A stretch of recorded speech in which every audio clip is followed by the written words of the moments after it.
दोस्तों ये जो पेपर है वो आपका 2013 की भर्ती वाला पेपर है। यहाँ पर मैं आपको हर सवाल का विस्तार से बताऊंगा, जिससे कि दोस्तों आपको ये पता लग सके कि आपका पेपर कहाँ से और किस लेवल से पूछा जाता है। तो आइए दोस्तों शुरू करते हैं आज का सबसे पहला सवाल।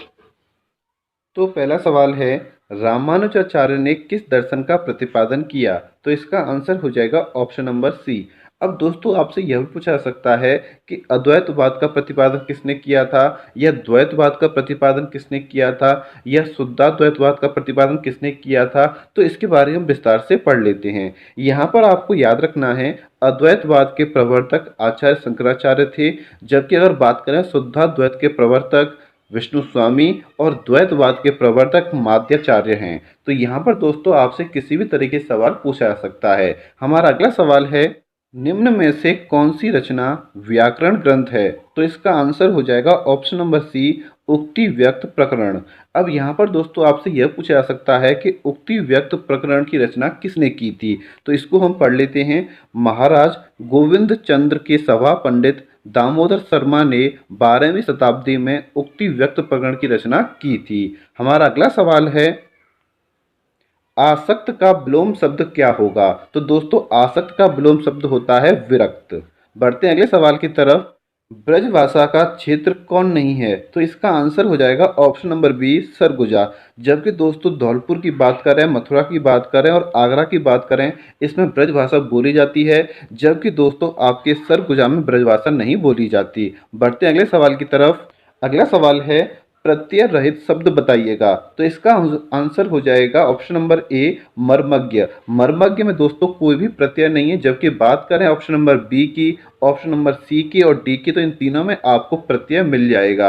अब यहाँ पर कभी कभी यह पूछा जाता है कि प्रत्यय क्या होता है, तो इसको हम पढ़ लेते हैं। जो शब्दांश किसी शब्द अथवा क्रिया के अंत में जुड़कर उसके अर्थ में परिवर्तन कर देते हैं, उन्हें प्रत्यय कहते हैं। और यहाँ पर आप देख सकते हैं कि मर्मज्ञ प्रत्यय रहित शब्द है। अगला सवाल है, आर्द्र का विलोम शब्द क्या होगा? तो इसका आंसर हो जाएगा शुष्क। बढ़ते अगले सवाल की तरफ। प्रबंध चिंतामणि के रचयिता का नाम क्या है? तो इसका आंसर हो जाएगा मेरुतुंग। मेरुतुंग ने दोस्तों प्रबंध चिंतामणि की रचना की थी। हमारा अगला सवाल है, जिसने मृत्यु को जीत लिया हो उसे क्या कहा जाता है? तो उसका आंसर होता है मृत्युंजय। मृत्युंजय किसे कहा जाता है दोस्तों? जिसने मृत्यु को जीत लिया हो। बढ़ते अगले सवाल की तरफ। संविधान के किस अनुच्छेद के अंतर्गत हिंदी को संघ की राजभाषा का दर्जा मिला है? दोस्तों ये जो आपका क्वेश्चन है वो 2016 के पेपर में भी दिया गया था, और ये जो सवाल है वो आपके 2013 में भी आया है। यहाँ पर दोस्तों एक बात बिल्कुल स्पष्ट है कि जो आपके सवाल होते हैं उसमें काफ़ी रिपीटेशन होता है, इसलिए दोस्तों जो आपके सभी प्रीवियस ईयर के क्वेश्चन पेपर हैं उनको आप जरूर पढ़ लें, जिससे कि आपके नंबर और अच्छे आ सकें। तो इसका आंसर हो जाएगा ऑप्शन नंबर ए। अब हम इसको विस्तार से पढ़ लेते हैं। संविधान के अनुच्छेद 343 के अंतर्गत हिंदी को संघ की राजभाषा हिंदी और लिपि देवनागरी घोषित किया गया है। तो यहाँ पर दोस्तों आपको याद रखना है, कभी कभी आपसे यह पूछा जाता है कि संविधान के अनुच्छेद 343 के अंतर्गत क्या विवरण दिया गया है, तो आप यहाँ पर इसको विस्तार से बता सकते हैं। हमारा अगला सवाल है जो कि आपका क्वेश्चन नंबर 10 है, समस्त पृथ्वी से संबंध रखने वाला क्या कहलाता है? तो इसका आंसर हो जाएगा सार्वभौमिक। बढ़ते हैं अगले सवाल की तरफ। जो मापा न जा सके इसका सही अर्थ क्या होगा? इसका आंसर हो जाएगा अपरिमेय। हमारा अगला सवाल है, तदीय समाज से किसका संबंध था? तो इसका आंसर हो जाएगा भारतेंद्र हरिश्चंद्र का संबंध तदीय समाज से था। कि आपका 13वां क्वेश्चन है, भक्ति आंदोलन भारतीय चिंताधारा का स्वाभाविक विकास है, यह कथन किसका है? तो इसका आंसर हो जाएगा आचार्य हजारी प्रसाद द्विवेदी। हमारा अगला सवाल है, सूर्य की अंतिम किरण से सूर्य की पहली किरण तक किसकी नाटक कृति है? तो दोस्तों इसका जो आंसर होगा वो हो जाएगा ऑप्शन नंबर ए। बढ़ते हैं अगले सवाल की तरफ, जो कि दोस्तों बहुत ही इंपॉर्टेंट क्वेश्चन है। केशव कहीं न जाए का कहिए, यह पंक्ति किस कवि की है? तो इसका आंसर हो जाएगा ऑप्शन नंबर सी, तुलसीदास। बढ़ते हैं अगले सवाल की तरफ। परस शब्द का विलोम क्या होगा? तो इसका आंसर हो जाएगा कोमल। हमारा अगला सवाल है, निम्न में से प्रत्यय रहित शब्द कौन सा है? तो इसका आंसर हो जाएगा ऑप्शन नंबर बी, दुर्गुण। जबकि दोस्तों आपके ए, सी और डी में प्रत्यय दे रखा है। अगला सवाल है, पश्चिमी हिंदी में कौन सी बोली बोली जाती है? तो इसका आंसर हो जाएगा कन्नौजी। यहाँ पर आपको ध्यान रखना है खड़ी बोली या कौरवी या ब्रजभाषा, हरियाणवी, बुंदेली और कन्नौजी पश्चिमी हिंदी की बोलियां हैं। जबकि बात करें मगही और मैथिली बिहारी हिंदी की तथा अवधी पूर्वी हिंदी की बोली है। तो यहाँ पर आपको बोली पर विशेष तौर पर ध्यान देना है, क्योंकि यहाँ पर 3 से 4 सवाल आपके पेपर में पूछे जाते हैं। अगला सवाल है जो कि 19वां क्वेश्चन है। इसमें दोस्तों आपको एक पंक्ति दे रखी है और इसमें अलंकार पूछा है। तो इसमें कौन सा अलंकार होगा? इसका आंसर हो जाएगा विभावना। कौन सा अलंकार होगा? विभावना होगा। अब यहाँ पर विभावना अलंकार क्यों होगा? तो जहाँ कारण के न होते हुए भी कार्य का होना पाया जाए, वहाँ विभावना अलंकार होता है। अगला सवाल है, हिंदी में स्वच्छंदतावाद का कवि कौन कहा जाता है? तो इसका आंसर हो जाएगा श्रीधर पाठक को कहा जाता है। बढ़ते हैं अगले सवाल की तरफ जो कि आपका 21वां क्वेश्चन होगा। यहाँ पर दोस्तों मैंने सभी सवालों का भी विस्तार से लिख रखा है, जिससे कि दोस्तों अगर आपको पढ़ने की जरूरत हो तो आप वीडियो को पॉज करके पढ़ सकते हैं। हमारा अगला सवाल है, राम वृक्ष बेनीपुरी की कौन सी कृति यात्रावृत्त की है? तो आंसर हो जाएगा ऑप्शन नंबर सी, पैरों में पंख बांधकर। पैरों में पंख बांधकर किसकी कृति है दोस्तों? आपकी राम वृक्ष बेनीपुरी की कृति है। अब यहाँ पर दोस्तों इसके बारे में थोड़ा सा मैं आपको विस्तार से बता देता हूँ, तो आप इसको पढ़ सकते हैं। राम वृक्ष बेनीपुरी की यात्रा वृद्ध कृति पैरों में पंख बांधकर उड़ते चलो है। तो ये अगर आपसे पूछता है कि उड़ते चलो किसकी कृति है, तो भी आप क्या बताओगे? राम वृक्ष की है। वहीं अगर बात करें सागर की लहरों पर, तो ये किसकी कृति है? आपकी भगवत चरण उपाध्याय की कृति है। हमारा अगला सवाल है जो कि 22वां क्वेश्चन है, रुद्र संप्रदाय की स्थापना किसने की? तो इसका आंसर हो जाएगा विष्णु स्वामी। बढ़ते हैं अगले सवाल की। आदिकाल को बीजोपन काल नाम किसने दिया था? तो इसका आंसर हो जाएगा ऑप्शन नंबर सी, आचार्य महावीर प्रसाद द्विवेदी। यहाँ पर दोस्तों बहुत ही अच्छा सवाल है और ये आपको याद होना चाहिए। निराला किस पत्रिका से संबंधित नहीं है? तो इसका आंसर हो जाएगा इंदु। जबकि बात करें सुधा, समन्वय, मतवाला, तो ये दोस्तों आपके सूर्यकांत त्रिपाठी के कौन है? संपादक हैं। जबकि यहाँ पर अगर हम बात करें इंदु पत्रिका जो है उसके संपादक कौन है? अंबिका प्रसाद गुप्त एवं जयशंकर प्रसाद। तो ये सवाल दोस्तों आपसे पूछा जा सकता है। आपसे यह पूछा जा सकता है कि इंदु पत्रिका के संपादक कौन है? तो आप बता सकते हैं अंबिका प्रसाद, या फिर अगर दोनों आते हैं तो आपका आंसर हो जाएगा अंबिका प्रसाद एवं जयशंकर प्रसाद। बढ़ते हैं अगले सवाल की तरफ जो कि आपका 25वां क्वेश्चन है, आवाहन का विलोम शब्द क्या होगा? तो इसका आंसर हो जाएगा ऑप्शन नंबर सी, विसर्जन। बढ़ते हैं अगले सवाल की तरफ, निम्न में से हिंदी साहित्य का अतीत किसे लिखा है? तो इसका आंसर हो जाएगा आचार्य विश्वनाथ प्रसाद मिश्र को लिखा गया है। अगला सवाल है, निम्न में से मनोवैज्ञानिक उपन्यासकार किसे कहा जा सकता है? तो इसका आंसर हो जाएगा जैनेन्द्र। तो यहाँ पर आपको याद रखना है जैनेन्द्र कुमार एक मनोवैज्ञानिक उपन्यासकार हैं। त्यागपत्र इनका प्रमुख मनोवैज्ञानिक उपन्यास है। तो पेपर में यह पूछा जा सकता है कि त्यागपत्र किसका मनोवैज्ञानिक उपन्यास है? तो आपका आंसर क्या हो जाएगा? जैनेन्द्र कुमार का है। हमारा अगला सवाल है, उपदेश रसायन के रचयिता कौन है? तो इसका आंसर हो जाएगा जिनदत्त सूरि ने उपदेश रसायन की रचना की थी। हमारा अगला सवाल है जो कि आपका 29वां क्वेश्चन है, कौन देशिस प्रत्यय का उदाहरण नहीं है? तो इसका आंसर हो जाएगा उच्चतर। उच्चतर जो है वो आपका देशिस प्रत्यय का उदाहरण नहीं है। जबकि बात करें घुमक्कड़, अड़ियल, फर्राटा, तो ये सब आपके देशिस प्रत्यय के उदाहरण हैं। बढ़ते हैं अगले सवाल की तरफ, निम्न में से कौन अर्थालंकार है? तो इसका आंसर हो जाएगा रूपक। अगला सवाल है दोस्तों, लक्ष्मीपुरा किस विधा की रचना है? आंसर हो जाएगा ऑप्शन नंबर सी, रिपोर्ताज। बढ़ते हैं अगले सवाल की तरफ, शालिभद्र सूरि की रचना का नाम क्या है? तो इसका आंसर हो जाएगा भरतेश्वर बाहुबली रास ने शालिभद्र सूरि की रचना की थी। हमारा अगला सवाल है, निम्न में से कौन सी रचना एवं उसके रचनाकार का युग्म सही नहीं है? मतलब दोस्तों यहाँ पर आपको 4 ऑप्शन दे रखे हैं जिसमें से 3 सही हैं और एक क्या होगा? आपका गलत होगा। तो आपका गलत है ऑप्शन नंबर डी, रंसवती सिया राम शरण गुप्त। तो यहाँ पर आपको याद रखना है कि जो रंसवती है इसकी जो रचना है वो सिया राम शरण गुप्त ने नहीं की थी। अब यहाँ पर आपसे यह पूछा जा सकता है कि रंसवती की रचना किसने की थी? तो आपको याद रखना है कि इसकी रचना रामधारी सिंह दिनकर ने की थी। बढ़ते हैं अगले सवाल की तरफ, जो कि आपका 34वां क्वेश्चन है। निम्न में से कौन सी रचना एवं रचनाकार का युग्म सही नहीं है? तो इसका आंसर हो जाएगा ऑप्शन नंबर डी, भाव विलास एवं केशव दास। तो यहाँ पर दोस्तों आप इस सवाल का विस्तार पूर्वक ज्ञान कर सकते हैं, पूरा विस्तार से इसको समझ सकते हैं। आंसर आपका पूरा सामने मैंने दे रखा है, ये पूरा इसके डिटेल में मैंने आपको दे रखा है, आप इसको पढ़ सकते हो। बढ़ते हैं अगले सवाल की तरफ। वीर रस का स्थायी भाव क्या है? तो इसका आंसर हो जाएगा ऑप्शन नंबर सी, उत्साह। जबकि बात करें दोस्तों शोक की, तो शोक का आपका स्थायी भाव क्या हो जाएगा? करुण रस का स्थायी भाव है। भय आपका भयानक रस का स्थायी भाव है। जबकि शांत रस का स्थायी भाव कौन है? निर्वेद है। तो ये आपको यहाँ पर स्थायी भाव याद रखने हैं। अगला सवाल है, अंगद पैज की रचना किसने की थी? तो इसका आंसर हो जाएगा ईश्वर दास ने अंगद पैज की रचना की थी। हमारा अगला सवाल है, भीवत्स रस का स्थायी भाव क्या है? तो इसका आंसर हो जाएगा जुगुप्सा। क्या हो जाएगा? जुगुप्सा भीवत्स रस का स्थायी भाव है।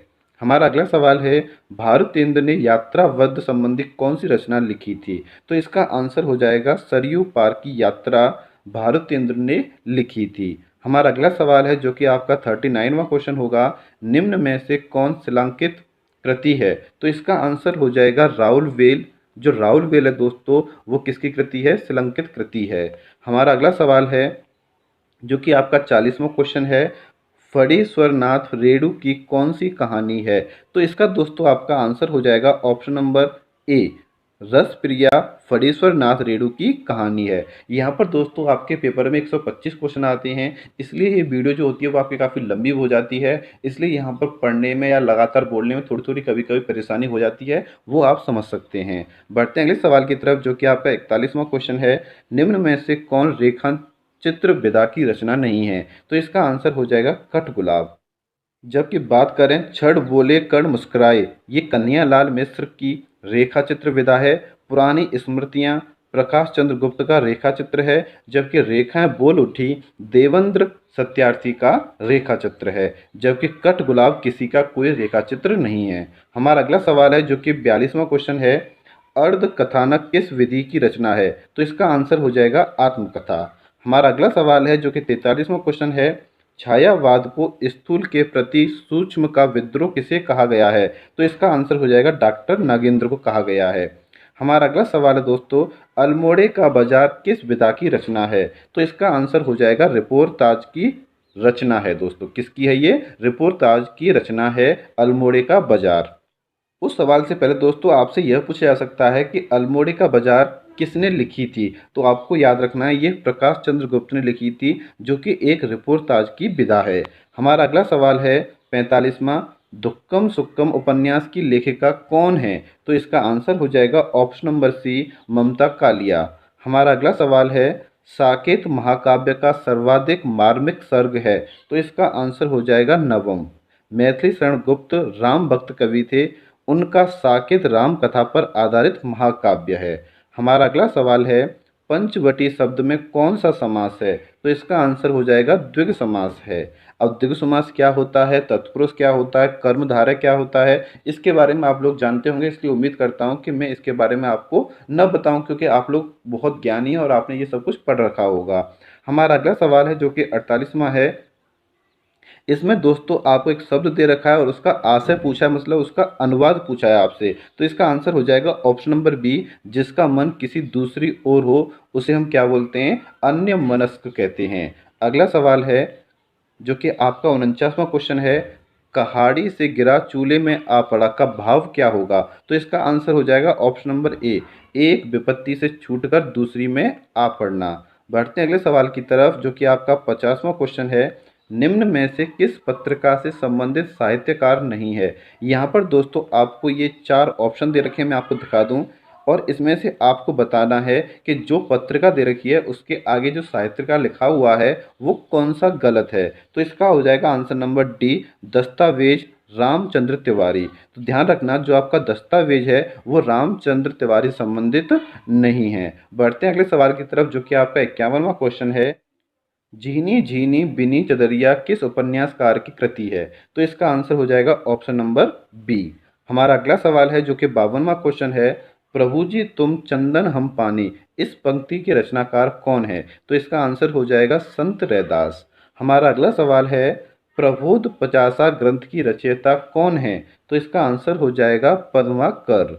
हमारा अगला सवाल है, उद्योग का संधि विच्छेद क्या होगा? तो इसका आंसर हो जाएगा उद प्लस योग। अब यहाँ पर दोस्तों आपको यह पूछा जा सकता है कि इसमें कौन सी संधि है? तो दोस्तों इसका आंसर आपको बताना है कि उद्योग में कौन सी संधि होगी, उसका आंसर आप मुझे कमेंट बॉक्स में कमेंट करोगे। हमारा अगला सवाल है, सांप्रदायिक समस्या पर लिखा गया उपन्यास किसका है? तो दोस्तों आपको इसका आंसर मुझे कमेंट बॉक्स में कमेंट करना है, क्योंकि उम्मीद करता हूँ आपको इसका आंसर पता होगा। बढ़ते हैं अगले सवाल की तरफ, जो कि आपका 56वां क्वेश्चन है। अब यहाँ पर दोस्तों मैंने आपसे ये सवाल क्यों पूछा है? अगर चाहता तो मैं आपको इसका उत्तर दे देता, लेकिन दोस्तों मैं ये चाहता हूँ कि आप कितना पढ़ रहे हैं और आप कितनी गंभीरता से इस वीडियो को देख रहे हो। हमारा अगला सवाल है, जो कि 56 क्वेश्चन है, घोटक का तद्भव रूप क्या होगा? तो दोस्तों घोटक का जो तद्भव रूप होता है वो होता है घोड़ा। हमारा अगला सवाल है, जगन्नाथ में कौन सी संधि है? तो इसका आंसर हो जाएगा ऑप्शन नंबर डी, व्यंजन संधि है। अगर आपसे पूछता है कि जगन्नाथ का संधि विच्छेद क्या होगा, तो इसका संधि विच्छेद होगा जगत प्लस नाथ। हमारा अगला सवाल है 58, अपने मुँह मियाँ मिट्ठू बनना का मुहावरा क्या है? ये जो आपको दे रखा है, एक मुहावरा दे रखा है और इसका आपसे अनुवाद पूछा है, तो इसका आंसर हो जाएगा ऑप्शन नंबर सी, अपनी प्रशंसा स्वयं करना। हमारा अगला सवाल है, संपत्ति शास्त्र के लेखक का नाम क्या है? तो इसका आंसर हो जाएगा आचार्य महावीर प्रसाद द्विवेदी ने संपत्ति शास्त्र की रचना की थी। अगला सवाल है, किस शब्द में आ उपसर्ग नहीं है? तो दोस्तों अगर पहले को देखें तो पहले में तो आ है, दूसरे में देखें तो इसमें भी उपसर्ग दे रखा है, अगर तीसरे में देखें तो इसमें भी उपसर्ग दे रखा है, लेकिन दोस्तों चौथे वाले में आपको उपसर्ग आ नहीं दे रखा है। बढ़ते हैं अगले सवाल की तरफ, जो कि आपका 61वां क्वेश्चन है, निम्न में से किस कवि को अपभ्रंश का वाल्मीकि कहा जाता है? तो इसका आंसर हो जाएगा स्वयंभू। स्वयंभू को दोस्तों अपभ्रंश का वाल्मीकि कहा जाता है। हमारा अगला सवाल है, साखी किस कवि का काव्य संग्रह है? तो इसका आंसर हो जाएगा विजय देव नारायण शाही का साखी काव्य संग्रह है। हमारा अगला सवाल है दोस्तों, कलश का पर्यायवाची क्या होगा? तो दोस्तों कलश का पर्यायवाची होगा कुंभ। क्या होगा? कुंभ होगा। और भी इसके पर्यायवाची दे रखे हैं, घड़ा, घट, गगरा, ये और भी इसके क्या होंगे? पर्यायवाची हो जाएंगे। अगला सवाल है, अरुण यह मधुमेह देश हमारा, यह किसने लिखा है? तो इसका हो जाएगा आंसर नंबर सी, कार्नेलिया ने लिखा है, अरुण यह मधुमेह देश हमारा। तो दोस्तों ये क्या है? एक नाटक है। क्या है ये? एक नाटक का एक पंक्ति दे रखी है, जो किसने लिखी है? कार्नेलिया ने लिखी है।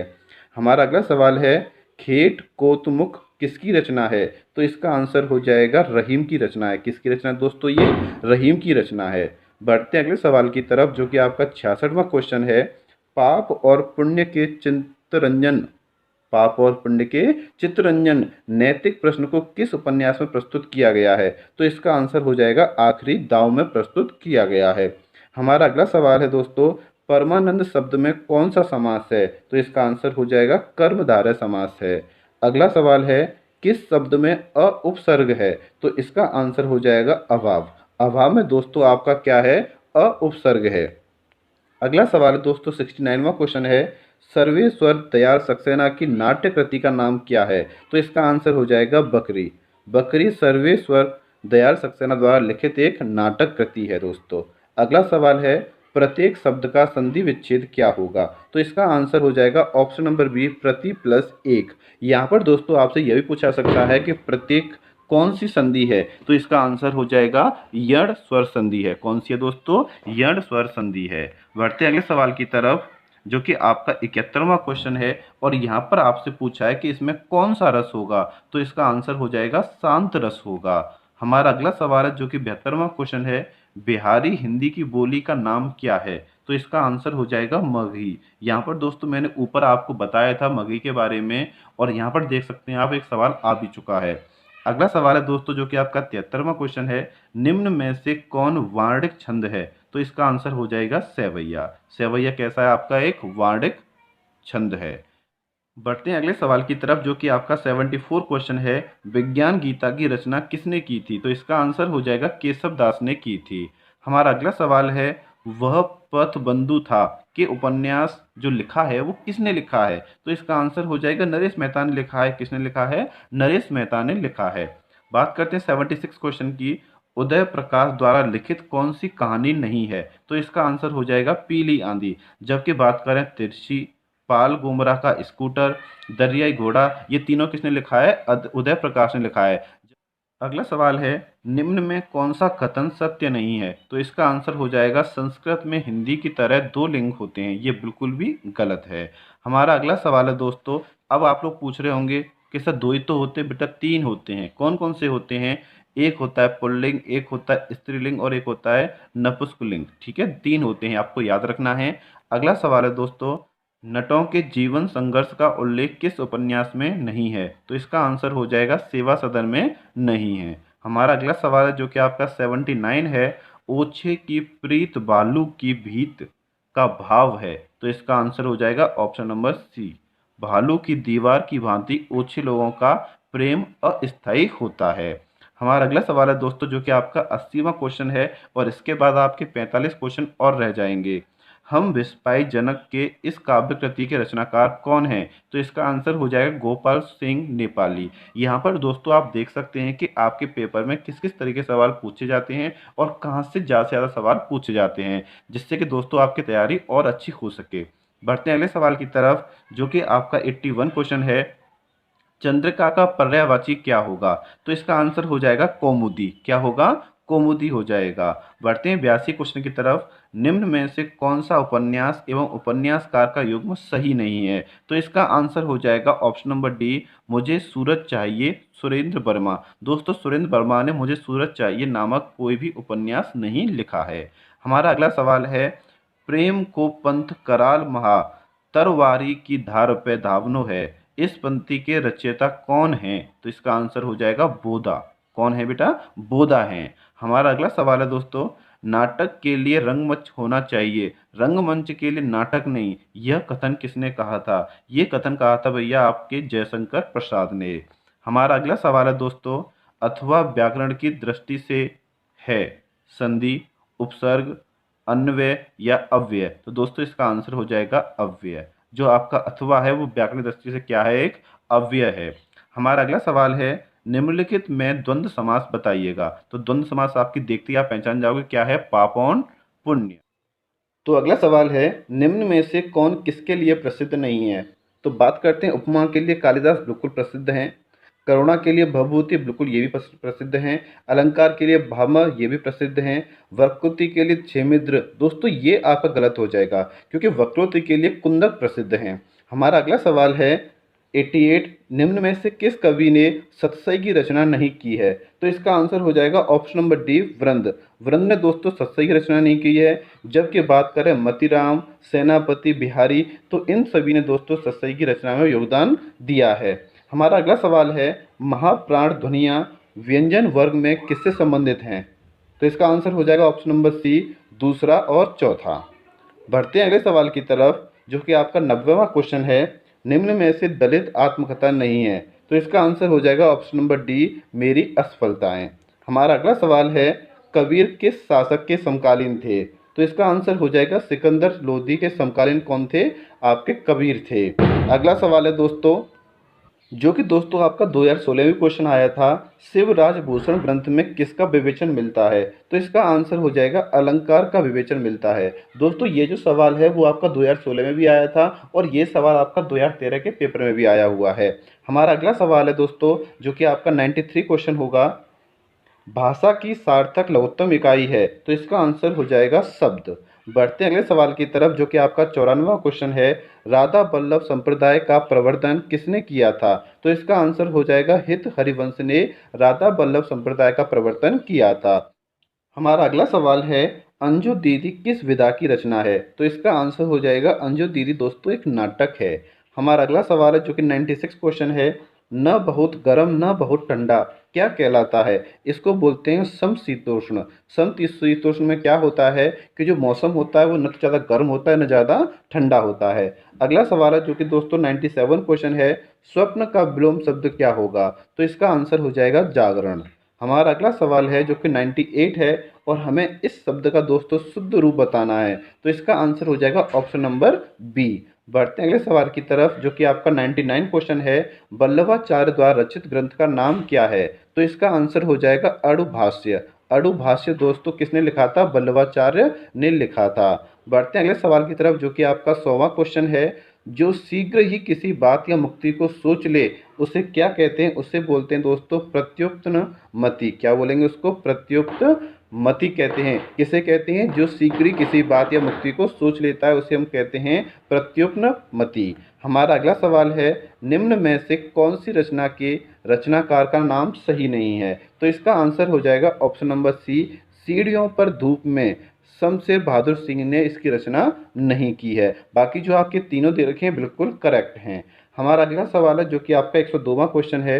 किस कवि को अभिनव जयदेव का नाम दिया गया है? तो इसका आंसर हो जाएगा विद्यापति को। हमारा अगला सवाल है, जो कि 103वां क्वेश्चन है।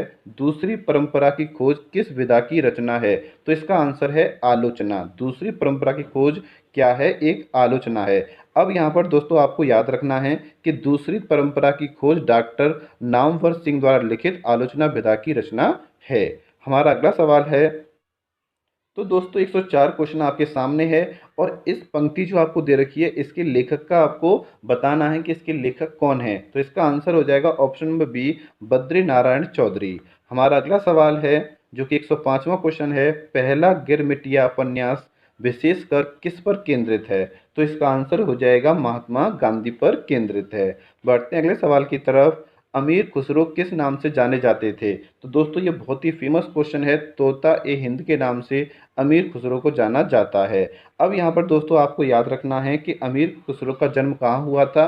तो एटा जिले के पटियाली गांव में 1225 ईस्वी में हुआ था। हमारा अगला सवाल है, जो कि 107वां क्वेश्चन है। देश विभाजन की त्रासदी किस उपन्यास में वर्णित है? तो दोस्तों इसका आंसर आपको कमेंट बॉक्स में कमेंट करना है। बढ़ते हैं अगले सवाल की तरफ, जो कि आपका 108वां क्वेश्चन है। उपजाऊ का विलोम शब्द क्या होगा? तो इसका आंसर हो जाएगा ऊजर। जो कि दोस्तों आपका 109वां क्वेश्चन है। अब यहाँ पर दे रखी है, आपको एक पंक्ति दे रखी है और ये पूछा है कि ये किसने लिखी है? तो इसका आंसर हो जाएगा विद्यापति ने लिखी है। हमारा अगला सवाल है दोस्तों, निम्न में अर्ध स्वर कहलाता है? तो इसका आंसर हो जाएगा य। अगला सवाल है दोस्तों, सूरदास किस उपन्यास का चर्चित पात्र हैं? तो इसका आंसर हो जाएगा रंगभूमि। बढ़ते हैं अगले सवाल की तरफ, जो कि आपका 112वां क्वेश्चन है। जो अधिक बोलता है उसे क्या कहते हैं? उसे बोलते हैं वाचाल। क्या कहते हैं? वाचाल बोलते हैं। रीत काल को अलंकृत काल नाम किसने दिया था? तो इसका आंसर हो जाएगा ऑप्शन नंबर सी, मिश्र बंधु ने दिया था। बढ़ते हैं अगले सवाल की तरफ, जो कि आपका 114वां क्वेश्चन होगा। गोकुल नाथ की रचना का नाम क्या है? तो इसका आंसर हो जाएगा 84 वैष्णव की वार्ता। क्या हो जाएगा इसका आंसर? 84 वैष्णव की वार्ता हो जाएगा।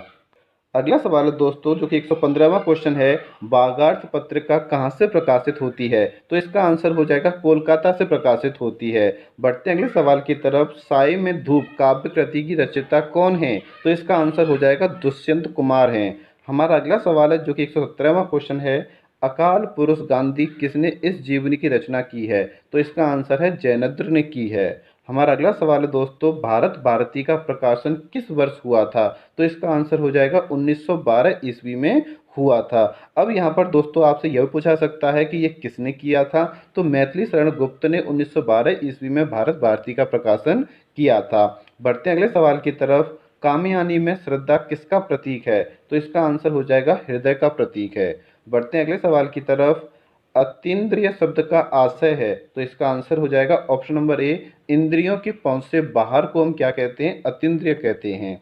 हमारा 121वां क्वेश्चन है। कुटिल का विलोम शब्द क्या होगा? तो इसका आंसर हो जाएगा ऋजु।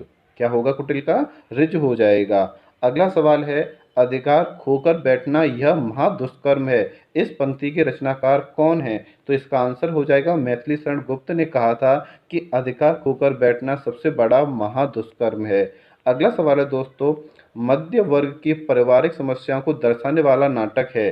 तो दोस्तों इसका जो आंसर होगा वो हो जाएगा आधे अधूरे। क्या होगा इसका आंसर? आधे अधूरे हो जाएगा। बढ़ते 124वें क्वेश्चन की तरफ। राजभाषा आयोग के प्रथम अध्यक्ष कौन थे? तो इसका आंसर हो जाएगा ऑप्शन नंबर सी, बाल गंगाधर खरे।